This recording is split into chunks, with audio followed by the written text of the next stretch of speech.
Both McLarens just got disqualified from the Las Vegas Grand Prix. Not for crashes, not for cheating, not for fuel samples, for being less than 1 millimetre too low. Lando Norris crossed the line in second place, extending his championship lead. Oscar Piastri recovered brilliantly to finish fourth after a chaotic start. McLaren looked set to score massive points and edge closer to locking up both championships. Then the FIA technical delegate measured their cars and discovered both McLarens had worn their rear skid blocks below the legal limit, by fractions of a millimetre, by measurements smaller than the thickness of a human hair. And just like that, 27 points vanished. Norris's comfortable championship cushion evaporated. Piastri's recovery drive turned into 0. And Max Verstappen, who was 42 points behind with dwindling hopes, suddenly found himself level with Piastri and just 24 points behind Norris, with 2 races remaining. This is how championships die, not in spectacular crashes or dramatic overtakes, but in technical delegates' reports and micrometer measurements in a Las Vegas garage at midnight. Article 3.5.9e of the 2025 F1 Technical Regulations states the plank assembly must be 10 mm thick when new, with a minimum thickness of 9 mm accepted due to wear. That 1 mm tolerance exists because F1 cars run incredibly close to the ground, and normal racing wear grinds down the skid blocks underneath. It's expected. It's accounted for. But both McLarens went below that 9 mm minimum, and there's no grey area, no mitigation, no appeals process that matters.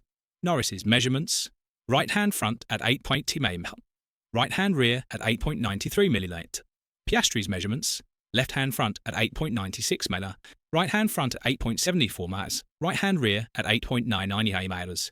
To put those numbers in perspective, a human hair is approximately 0.04 to 0.12 mm thick, meaning McLaren breached regulations by roughly that margin.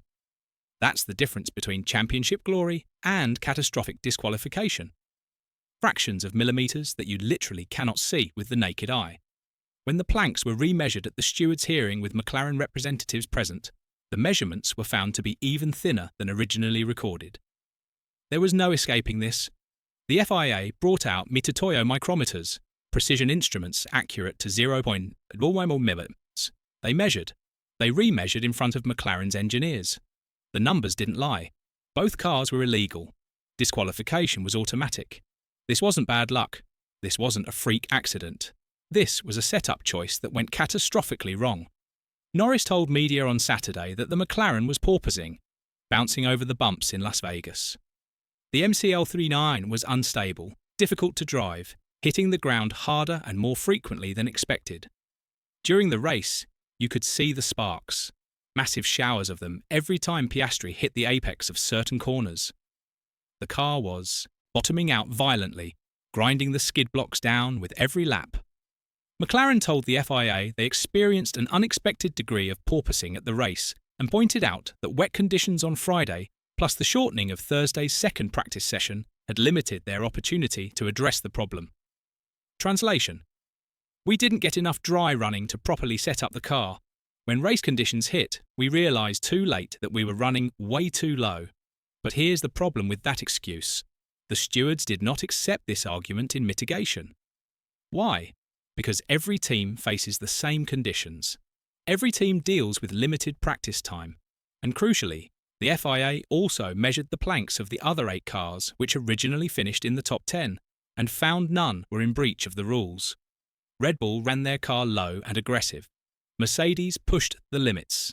Ferrari hunted for every tenth. None of them went below the legal threshold. Only McLaren did, on both cars, which proves this wasn't random misfortune. It was a systematic setup error that affected both sides of the garage identically. The provisional results after the Las Vegas Grand Prix looked promising for McLaren. Norris P2, 18 points. Piastri, P4, 12 points. Verstappen, P1, 25 points. That would have given Norris a 30-point advantage over Piastri, with Verstappen's deficit standing at 42 points. Comfortable, manageable. 2 races left with a significant cushion. Then the disqualifications hit. The actual standings after Las Vegas. Norris, 390 points, 0 from Vegas. Verstappen, 366 points, 25 from Vegas.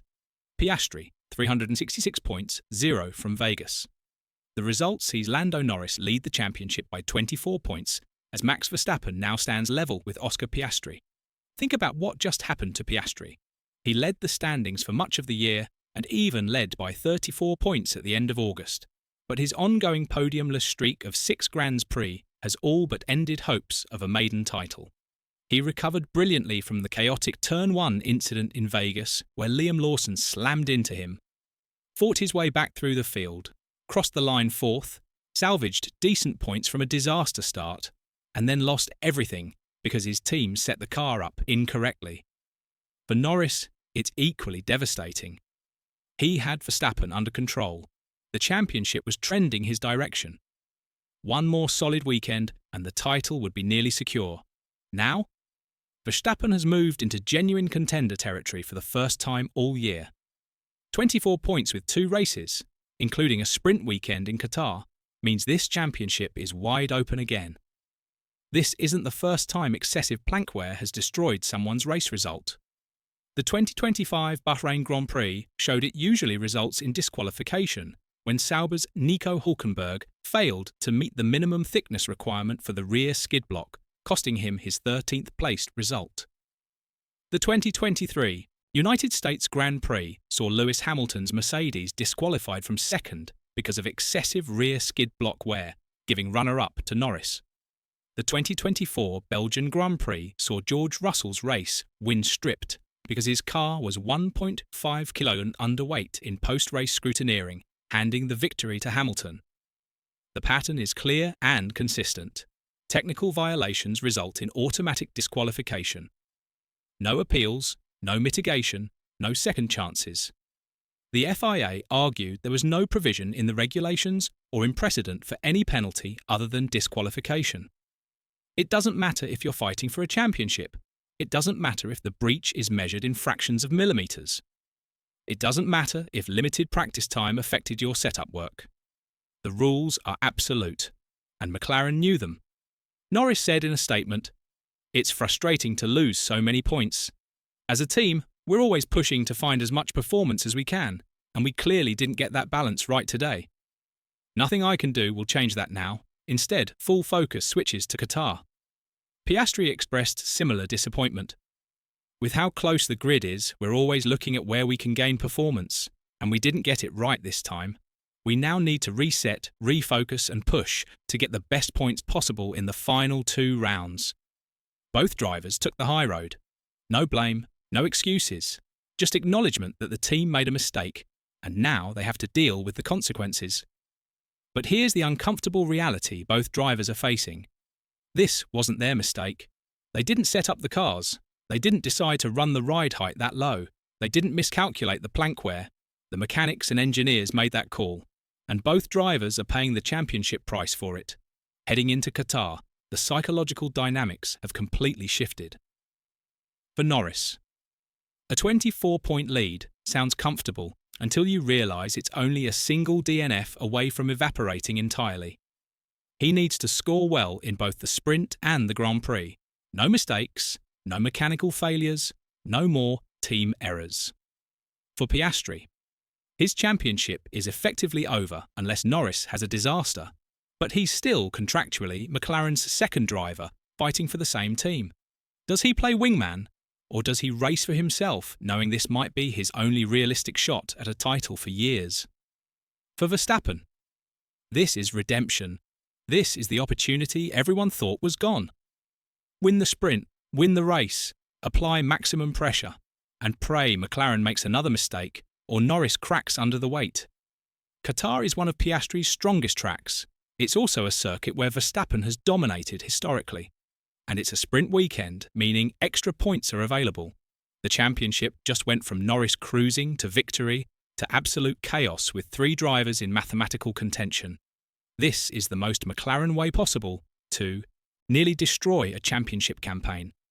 Not through driver errors, not through strategy blunders during the race, but through a fundamental setup mistake in the garage that violated technical regulations by measurements smaller than a hair's width. A technical infringement is usually a black and white matter, so both drivers were excluded. Lando Norris's championship lead got cut from comfortable to knife edge. Oscar Piastri's recovery drive became worthless. Max Verstappen's title hopes came roaring back from the dead, all because McLaren's engineers set both cars too low and ground the skid blocks past the legal limit. In Formula One, championships aren't just won or lost on track. They're decided in garages at midnight by technical delegates with micrometers measuring components down to thousandths of a millimetre. And in Las Vegas, McLaren just learned that lesson the hardest way possible.